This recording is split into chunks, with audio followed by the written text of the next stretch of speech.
what? No, alright. I know that sounds bad. What's up, guys? Omni here. You guys know how it goes. Another day, another video. Last night I tweeted I sleep what recent news, topics, tweets, videos y'all want me to talk about tomorrow. And ladies and gentlemen, it's officially the last Friday of the month of September until we move into spooky season. As a lot of you guys probably know, the huge 40-minute Nintendo Direct was the biggest news of the day yesterday, with some wild news about a lot of wild things. So what I'm gonna do is this, okay? I think I only have like one non-Nintendo Direct related news thing that kind of happened that was kind of eventful, but other than that, I'm gonna go through the Nintendo Direct and I'm gonna go through it very quick, very fast. In case you've seen it, or even if you have seen it, I'm gonna TLDR it, let you know exactly what went through it, super fast, quick, in a hurry, and then I'm gonna cover some of the big points, the big chungy wongies that happened in the Direct that made Twitter and the rest of the world go wild. So yeah, that's what we'll do with today's video. So sit back, relax, drop that like, subscribe if you guys haven't already, and let's get into today's topic. So we're about to be toxic, okay? One of you guys sent me this article about Tyler1. League of Legends makes Tyler1 the face of League after his mid lane challenge. You guys don't know about Tyler1, the Tyler1 League of Legends, probably the face of League of Legends. Plays League of Legends, was extremely toxic, got banned, came back. Now this whole thing is about being reformed, and he does these challenges where he basically tries to get Challenger, aka the highest level in the League of Legends ranked games. And he's done it with top lane, which is his original role. He's done it with bot lane. No, I'm sorry, bot lane was his original role, my bad. He played top lane for so long. He did it with jungle, he did it with mid lane, and now the only thing that's left is for him to do it with support. From what I understand, and I watched Tyler1, so I kind of know more information about this, he doesn't plan on doing the support version of going to Challenger until next year, 2022, when he's waiting for the next season of League of Legends. That'll probably give him a break from doing what he's doing here, but also, you know, it'll extend the lifeline of this whole, you know, shebang bang, because once he's doing support, and once he's done with that, that ends all the challenges. The article finishes, says, although he succeeded with all other roles in the past, a lot of his viewers were convinced that this challenge would be his downfall. However, after 2 months, 669 games, nice, and a 57% win rate overall, Tyler managed to achieve the Challenger milestone on September 23 and immediately laid out set of demands for Riot. Arguing that he is now in the face of League, the streamer demanded Riot change their Twitch profile picture to him for a day. And that's exactly what happened. They couldn't do it on Twitch, but if you go to Twitter here, the official League of Legends Twitter actually changed their profile picture showing T1 with this boy Annie. Did he actually win mid lane with Annie, like the most basic mid lane? Did he do this with Annie? As of 7:04 p.m. on September 23rd in the year 2021. This man is using white themed Twitter. I am officially, literally, figuratively, grammatically, lyrically, the face of League of Legends. Undisputably, arguably, I am literally the actual face of League of Legends. So yeah, props to Tyler1. It's great, man. This guy was really toxic. Really toxic. He's still hella toxic, but it's like an acceptable form of toxic. It's like a healthy form of toxic. And yeah, now he's like one of the faces, the biggest faces of League of Legends. I'm pretty sure he streams almost like every day. Gets the largest numbers that I can probably think of in terms of streaming. And yeah, that's Tyler1. So yeah, outside of that, there wasn't any other big news that was happening around the world. So for this segment, I am going to spitball Nintendo Direct Showcase. Okay, for those of you guys who live under a rock and you don't know, Nintendo came out with their Direct yesterday, 40-minute presentation showing off all the games that are going to be coming out in the winter. And in case you missed it, or in case you need a revamp, I'm going to do it very fast. Okay, I'm not going to extend this to like 30 minutes or something like that. Okay, it ain't going to happen. All right.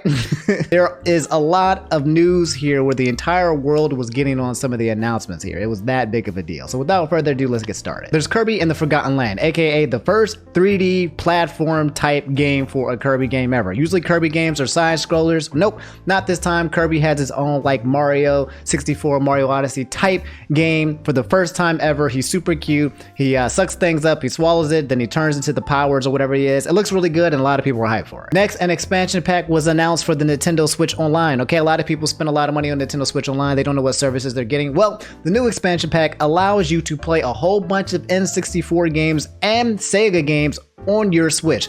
We don't know how much the price is going to be, but the roster of games that you can play for the N64 and for Sega is huge. And not only that, you also get controllers. Nintendo is allowing you to buy an official Sega controller, an official N64 controller, but I think it's only available for people who have the online service. We don't know how much it's going to cost, but you probably know it's going to cost an arm and leg. Probably the big chunky wonky game release that people were expecting, and the last one that dropped on the Nintendo Direct was Bayonetta 3, okay? Finally, we've got some gameplay and some news for this game, Bayonetta 3, since Bayonetta 2 released years ago. People were expecting and hoping to see this. No one actually thought it was going to drop, but it's supposed to be released in 2022. Bayonetta comes out with these Goldilocks and her glasses, looking really good, looking mad fresh, doing her witch time. The entire internet was blowing up about seeing their waifu, the Smash 4 killer, come back into all of their glory into a new game finally. Okay, it's one of those games that you can finally check off. Okay, outside of like Metroid Prime now and Silksong, that's one of the games that we can chalk off where we finally said yes, we finally have some more Bayonetta 3 news, and a lot of people were extremely excited. Also, at the end of the trailer, someone comes out there who looks like a Devil May Cry character. I don't know if it's supposed to be Virgil. I don't know who that's supposed to be. It could be somebody completely different, but yeah. Also in the trailer, there was Splatoon 3. Okay, they showed us more things like this cyberpunk world. Splatoon 3 with all these people wearing these fits and looking really good. Splatoon 3 looks like a mood, and it looks like a really fun game to play. Monster Hunter Rise announced a new expansion pack that's going to be coming out summer of 2022. It looks really good. There's some vampire demon dragon monster that you can see up there up front. And yeah, so new monsters, new stories, new quests. I don't think there's going to be new classes, but there's going to be a lot of new everything else. So basically, if you stop playing Monster Hunter Stories, welcome back. Animal Crossing New Horizons, the game that saved us from the pandemic, also was a trailer for that as well. It's kind of like announcement of an announcement. We're going to get a full direct just for Animal Crossing news. It's going to be happening in October. So if you guys have any of your neighbors that are sitting in your Switch doing nothing for the past couple of months, go back and just say hi to them. I'm pretty sure they're chilling. They're okay that you're chilling as well. And yeah, I'm curious what they're going to talk about in October for some new Animal Crossing New Horizons stuff. They showed us some new gameplay for Mario Party Superstars. I think it was like 3 additional maps or something like that. Apparently Star Wars Knights of the Republic is going to make its way on Switch. I wasn't a really huge fan of it just because I just got finished watching the Shoney showcase, and just watching like this game on the Nintendo Switch made me feel like they wouldn't be able to handle the frames per second on this game. Like I'm not trying to hate on Star Wars or the games, and I'm not even trying to hate on Switch, bro, but when they were showing these graphics, bro, it looked like one of those games that you could play like in the 1990s on your little computer. You had to put in a little disk drive or something like that and boot it up. It looked really bad. Like it looked really bad. They came out with some OG games, if you guys like Nintendo, Super Nintendo, that I actually didn't get into. So Castlevania and like 4 other games are going to be available for you guys to play. And there's also going to be another game called ActRaiser. I think ActRaiser got remade, a popular game. Again, I never played that, but you go and you scroll through and you fight, and then after you fight, you create a town. So it's like a fight and slash side scroller combined with creating a world civilization thing at the same time. It's pretty cool. Project Triangle, aka the successor to what feels like is like Final Fantasy Tactics, has a release date March 2022. They were undergoing a trial this year that I played, and they had the system where people could play it and then they can give their thoughts on the game, basically say, is there anything you think we should tweak or anything like that. They listened to everyone, they showed all the updates. The game looks really good. I don't think it's called Project Triangle anymore. I think it's just called Triangle Strategy. And yeah, if you guys are interested in some RPGs, some Final Fantasy Tactic type, turn-based combat, then Triangle Strategy is the game for you to play. Metroid Dread, the game that everyone's waiting for, literally comes out in 2 weeks. Going to be huge. The substitute for Metroid Prime 4, which they've re-scrapped, but it's not even going to be anything like Metroid Prime 4. It's going to be like the original joint for SNES. It looks absolutely good. Looks absolutely amazing. They were doing really good with the marketing. They showed a whole bunch of new gameplay. I am so excited to capture that feeling of playing Metroid, Super Metroid, all over again, but in 2021 with new updates. There's a creature that follows you and stalks you, kind of like Nemesis from Resident Evil. It looks good. It's a must play. We have to buy this game so that we can fund Metroid. And apparently Samus Aran is not her name. It's Samus Aran. That was kind of weird, but yeah. Another game they announced was called Voice of Cards, which looked absolutely wild yet brilliant. It's a card game, but it's like made in a way where it's a story-based RPG where you're a piece and you can travel around. The guy who made Nier Automata, Yoko Taro, the producer or the director, he is also on this project as well. The music sounds kind of similar to Nier as well. The graphics look absolutely amazing, but it's a card game. it's like it's not an actual story, but the way that they did it was took a card game but made it feel like it was an actual RPG. It's hard to explain. If you saw it, then you understand what I'm saying. I have high hopes for this game. Apparently Dying Light 2 Stay Human is going to be coming out sometime next year. Not really a fan of that game or that series, so if you kind of like that stuff, yeah, there it is. Mario Golf came out with some DLC already. I'm pretty sure that game just came out, but yeah, I think you can be Koopa Troopa, and you can be that ninja dude from Super Mario 2, the one that has the little star, the starfish dude, and he just jumps around. That game. So yeah, 2 extra characters. Deltarune Chapter 2, which I'm actually playing Deltarune Chapter 1 right now on twitch.tv/InfernalOmni. I just started it yesterday, and I'll probably play it later today. But yes, Deltarune Chapter 2, it's available for the Switch now. Both 1 and 2 as a full package, and it's free. I was about to say Tobey Maguire. Toby McFox already said that he's going to be working on the next chapters. It shouldn't hopefully take too much longer since he has a full team with it.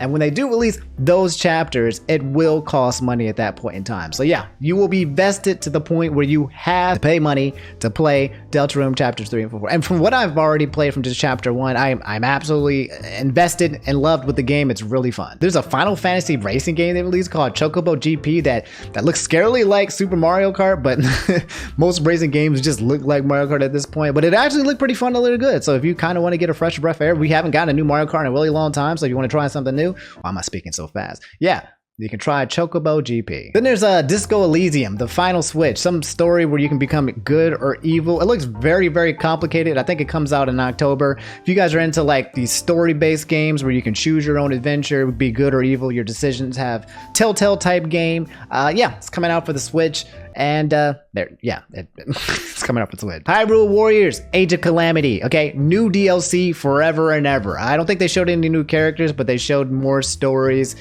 There will probably be more characters, but Age of Calamity Hyrule Warriors is the Dynasty Warriors type game, hack and slash, where they will just continue to add on content forever and ever and ever and ever. There's a Switch game called Disney Magical World 2 where you can just hang out with the Disney characters. At first I thought this was going to be like some shout out to Kingdom Hearts coming out in Smash or something like that, but nah, you can just literally, you know, hang out with Disney characters. So because you can't go to Disney World, or you maybe don't want to go to Disney World because of the pandemic or whatever, you can boot up your Switch and hang out with Winnie the Pooh and your lab. And finally, last but not least, this is the big chungy wungy of the day, okay? During the actual direct, Miyamoto, he came up on there with his big old goofy grin. Probably coolest guy, looking older, man. Dad is looking older. And yeah, he came up and he announced that there's going to be a Super Mario movie created by the people who also did Despicable Me, which, you know, they make really good animated series. There's going to be one for Super Mario coming out next year around this same time during the holidays. And then they showed us the cast. And ladies and gentlemen, this is not a fake picture. For whatever reason, as soon as they showed us the cast, okay, they have Chris Pratt as Mario, okay? Chris Pratt looking pretty sharp on here as well, but it was just kind of like completely random where you're thinking, all right, who's going to play Mario? Who's going to have, you know, thinking it's Charles Martinet. I don't know how to say his name. He's the original voice actor or whatever. But they came out and literally just said like Chris Pratt, Mario. This is a real image, okay? And everyone has been making so much fun about this.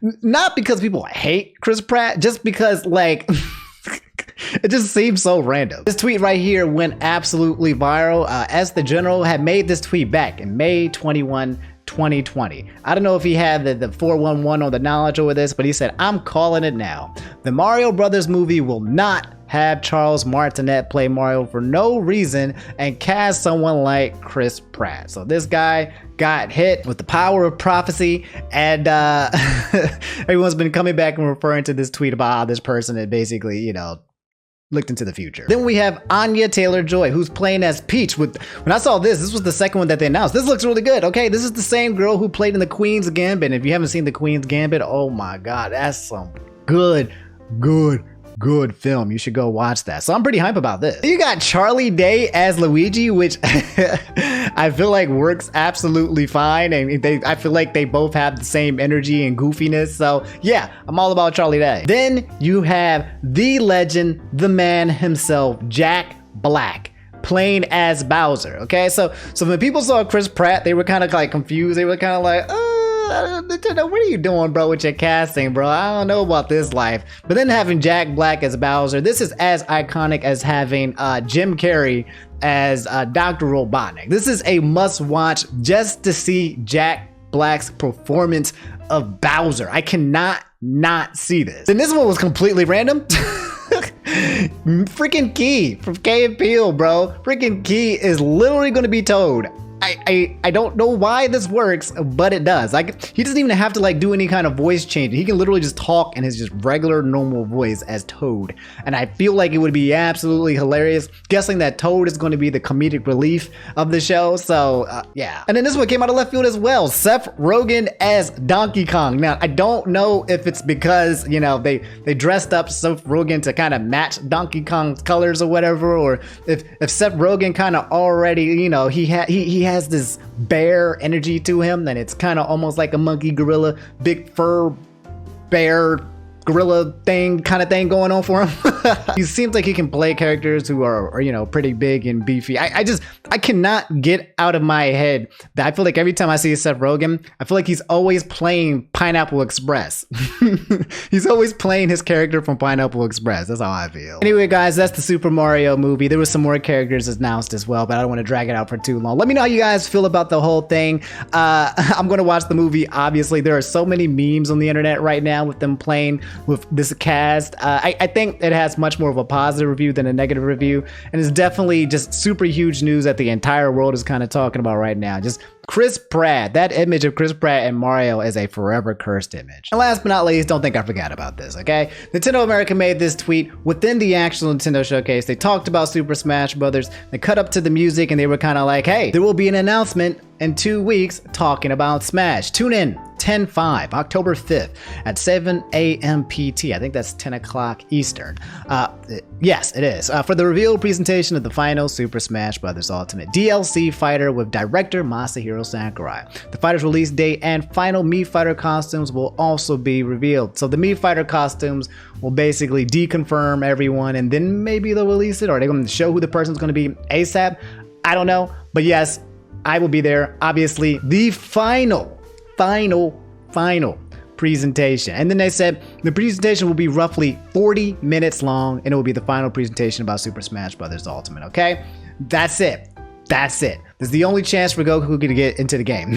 However, guys, from what I understand, and I'm gonna check the validity of this, but if you guys don't know, Nickelodeon All-Star Brawl, the Smash Melee, you know, clone type game, but with Nickelodeon characters, that is shaping up to look really good. From what I understand, that game comes out the same day this date was chosen. And if that's the case, it looks like Nintendo decided to rain on the Nickelodeon All-Star Competitors Parade and put their showcase in the front. So I guess it'll, you know, the news of whatever is going to happen in this direct is going to swallow and intermingle and mix with the release of the SpongeBob game. Is it a good thing or a bad thing now that I think about it? Like, everyone, you know, finding out the end of Smash and then the beginning of a new game that's Smash, like, I don't know if this is necessarily bad publicity for Nickelodeon All-Star, but it definitely looks shady. Apparently there's been some kind of rally where people are talking about like not watching the showcase and only watching the All-Star Brawl Nickelodeon thing. Like, the Smash community is trying to, I don't know what they're trying to do. Maybe they're trying to pit the two together. They still hate Nintendo. Smash community still hates Nintendo for canceling all their events, for canceling Project Plus, for, you know, never making a Melee, you know, they just for ignoring the Super Smash Bros. Community. They, you know, Nintendo and Smash community, they do not have a good relation. So they're kind of pitting these two games against each other and trying to tell people like not to support it. But I really like this tweet from Aiden saying, really hoping Nickelodeon All-Star Brawl will be able to coexist happily with Smash Ultimate and the community doesn't become even more toxic. Good luck with that, okay? Listen, okay? Smash community will go into the Nickelodeon community. Like, it's going to happen. It's going to get toxic. Your favorite characters, your SpongeBob, our beloved SpongeBob. People will be like, I hate SpongeBob. I hate him. They go like, I hate Aang. We will be toxic. It's the nature of just fighters in general and gaming communities in general. The toxicity will never die. But yeah, October 5th, guys, mark it on your calendars. It's going to be a really freaking huge day, man. We're going to be looking at the end of a legacy when it comes to Super Smash Bros. Ultimate and the beginning of hopefully a new one when it comes to Nickelodeon All-Star Brawl. Again, I do hope that both can just coexist and peacefully and naturally and kindly. I hope Nickelodeon All-Star Brawl is a great game. What's wrong with having another good game competitor for Nintendo? Nintendo's going to have to step up their game if Nickelodeon All-Star Brawl blows it away. So yeah, I'm definitely going to support both games here. I have no reason not to. I mean, I'm much more of a casual player anyway. I'm not playing competitively. I still don't agree with Nintendo and their practices.